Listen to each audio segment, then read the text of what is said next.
ಪುಲ್ವಾಮಾ ದಾಳಿ 5 ವರ್ಷ ಕಳೆದ ಹಿನ್ನೆಲೆಯಲ್ಲಿ ಧಾರವಾಡ ಕಾರ್ಗಿಲ್ ವಿಜಯ ಸ್ತೂಪಕ್ಕೆ ಬುಧವಾರ ಭೇಟಿ ನೀಡಿದ ಕೇಂದ್ರ ಸಚಿವ ಪ್ರಹ್ಲಾದ್ ಜೋಶಿ ಪುಷ್ಪ ನಮನ ಸಲ್ಲಿಸಿದರು.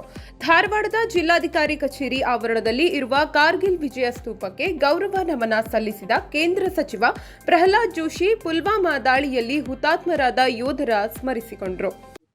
ಇವತ್ತು ಪುಲ್ವಾಮಾ ದಾಳಿಯಾಗಿ 5 ವರ್ಷ ಆಗಿದೆ. ದೇಶಕ್ಕಾಗಿ ತ್ಯಾಗ ಬಲಿದಾನವನ್ನು ಮಾಡಿದಂತ ಸೈನಿಕರನ್ನ ನೆನೆಸೋ ದೃಷ್ಟಿಯಿಂದ ಇಲ್ಲಿ ಒಂದು ವೀರ ಯೋಧರಿಗೆ ಸ್ಮೃತಿಯಲ್ಲಿ ಗೌರವಾರ್ಪಣೆ ಕಾರ್ಯಕ್ರಮವನ್ನು ಅವರು ತಗೊಂಡಿದ್ರು. ಆ ಕಾರ್ಯಕ್ರಮದ ಭಾಗವಾಗಿ ಇಲ್ಲಿ ನಾನು ಸ್ತೂಪಕ್ಕೆ ಮಾಲಾರ್ಪಣೆಯನ್ನ ಮಾಡಿದ್ದೇನೆ.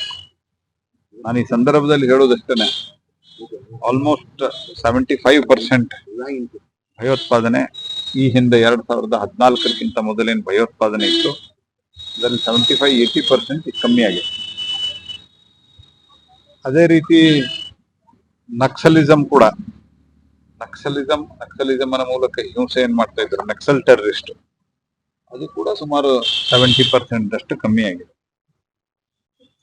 ನೀವು ಗಮನಿಸಿದಂಗ ದೇಶದ ವಿವಿಧ ಭಾಗಗಳಲ್ಲಿ ಬಾಂಬ್ ಸ್ಫೋಟಗಳಾಗ್ತಾ ಇದ್ದು, ಬೇರೆ ಬೇರೆಯಲ್ಲಿ ಜಾಗಗಳಲ್ಲಿ, ಬೇರೆ ಬೇರೆ ನಗರಗಳಲ್ಲಿ ದೊಡ್ಡ ಪ್ರಮಾಣದಲ್ಲಿ ಟೆರರಿಸ್ಟ್ ಅಟ್ಯಾಕ್ ಆಗ್ತದೆ. ಅದು ಯಾವುದೂ ಆಗಿಲ್ಲ. ಈಗ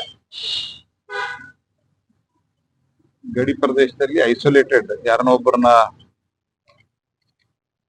ಅಂಗಡಿಯಲ್ಲಿ ವ್ಯಾಪಾರ ಮಾಡೋರನ್ನ ಗುಂಡಿಟ್ಕೊಳ್ಳೋದು, ಈ ತರದ ಘಟನೆ ನಡೀತಾ ಇದ್ದಾವೆ ಅನ್ನೋದು ಬಿಟ್ರೆ ಆಲ್ಮೋಸ್ಟ್ ಟೆರರಿಸ್ಟ್ ಘಟನೆಗಳು ಸಂಪೂರ್ಣವಾಗಿ ಈಗ ದೇಶದ ಇತರ ಭಾಗಗಳಲ್ಲಿ ನಿಂತಿದೆ. ಮೋದಿ ಸರ್ಕಾರದ ಒಂದು ಸಂಕಲ್ಪ ಅಂತಂದ್ರೆ ಝೀರೋ ಟೆರರಿಸಂ.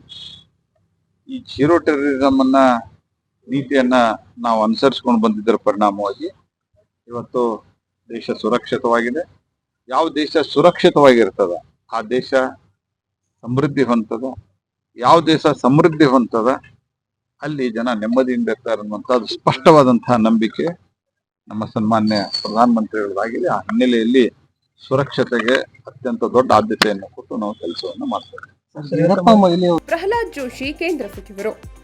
ಈ ಸಂದರ್ಭದಲ್ಲಿ ಮಾಜಿ ಮೇಯರ್ ಈರೇಶ್ ಅಂಚಟಗೇರಿ ಸೇರಿದಂತೆ ಇತರರು ಉಪಸ್ಥಿತರಿದ್ದರು. 9 ಲೈವ್ ನ್ಯೂಸ್ ಧಾರವಾಡ.